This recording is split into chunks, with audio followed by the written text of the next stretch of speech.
Sebelum kita mulai mempelajari mengenai garis lurus, mari kita pelajari kembali mengenai koordinat Kartesius. Perhatikan ilustrasi berikut.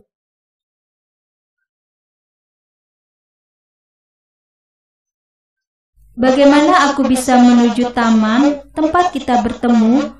Aku sedang berada di Tugu. Berjalanlah ke arah timur dan pada perempatan ketiga beloklah ke arah utara. Taman terletak pada perempatan keempat. Dengan posisi penelpon sebagai pedoman, maka dapat ditemukan posisi taman yang dimaksud. Dengan menggunakan analogi posisi penelpon, terciptalah koordinat Kartesius. Garis yang membujur disebut sumbu X.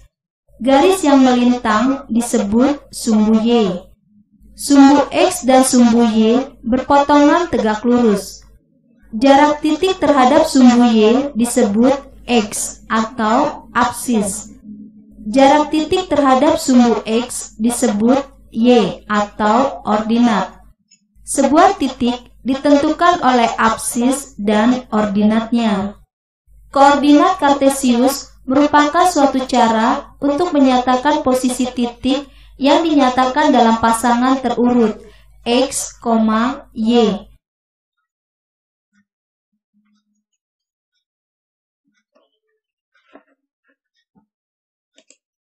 Jika dinding kiri dan belakang adalah sumbu utama, tentukan koordinat mejamu dalam ruang kelas.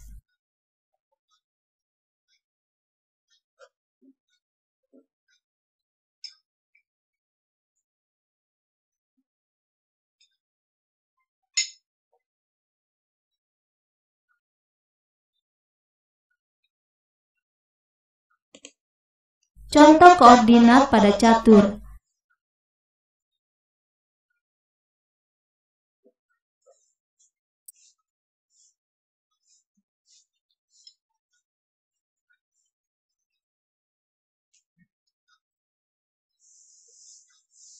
D4, D1, C2, E1, dan F3 adalah koordinat buah catur pada papan catur.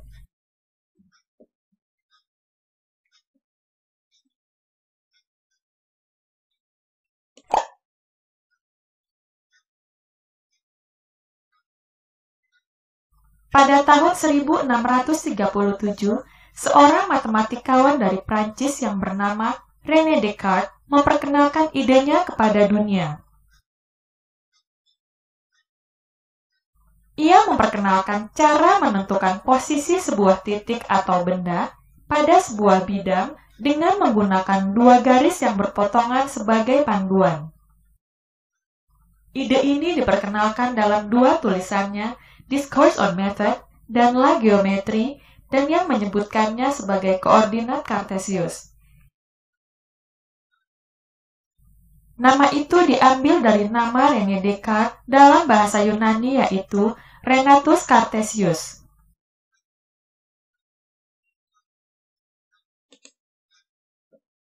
Bila kita memperpanjang garis horizontal dan vertikal pada gambar, maka kita akan mendapatkan apa yang disebut sistem koordinat Kartesius.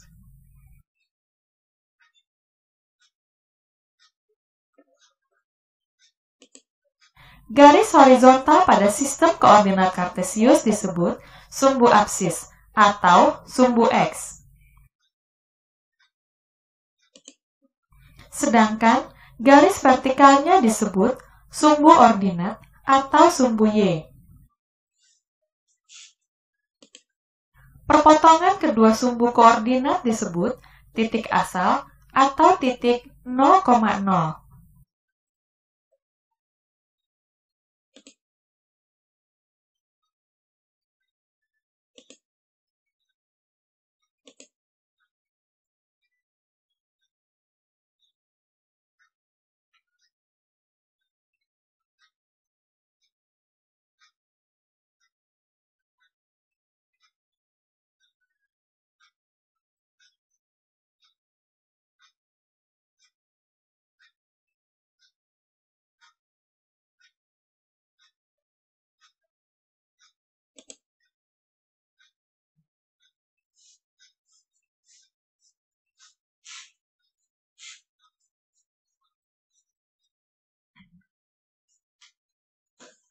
Biasanya, untuk menentukan posisi suatu tempat pada peta, digunakan sistem koordinat yang khusus. Pada sistem koordinat ini, absisnya berupa huruf, dan ordinatnya tetap menggunakan angka.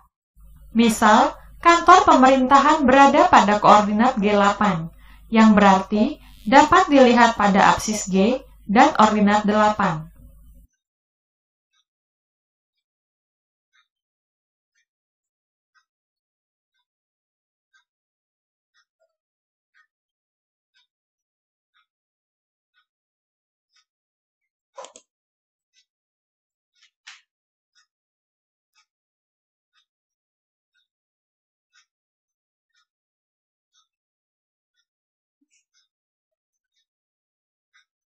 Di mana letak koordinat bangunan pasar?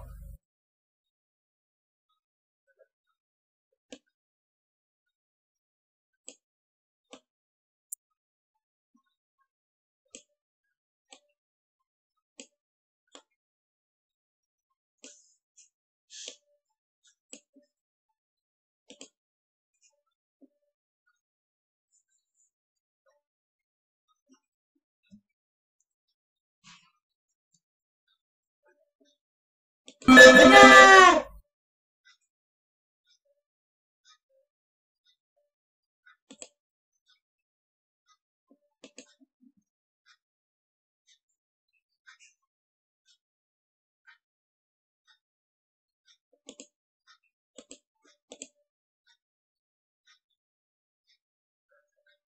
Bangunan apa yang ada di koordinat A6?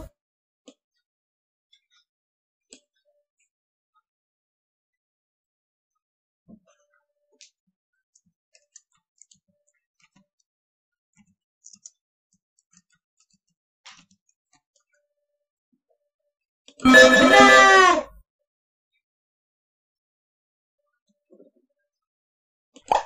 Di mana letak koordinat bangunan sekolah?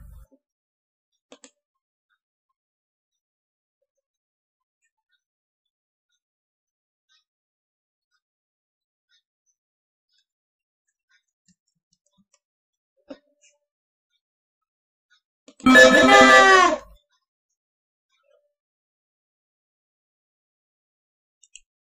Pernahkah kalian melihat pesawat yang terbang di angkasa atau kapal yang berlayar di lautan?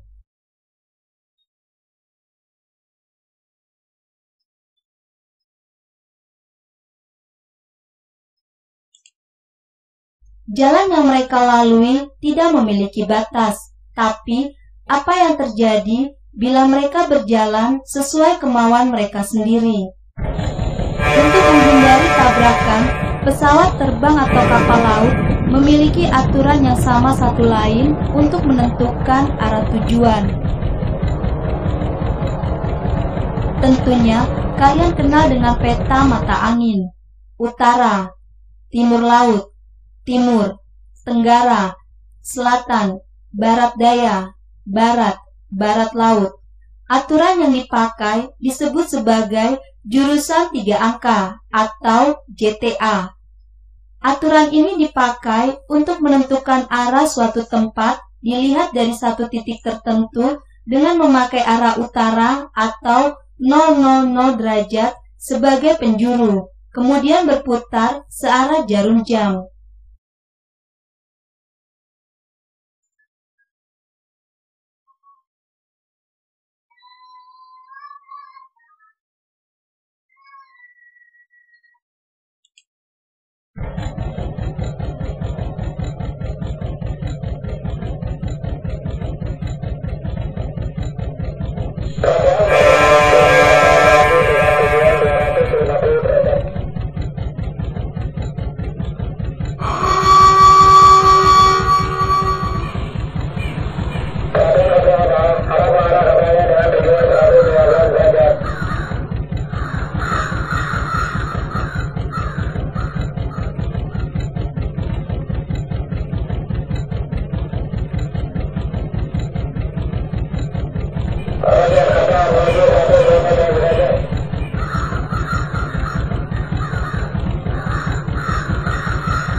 Pindah posisi titik dan perhatikan jurusan 3 angka masing-masing titik.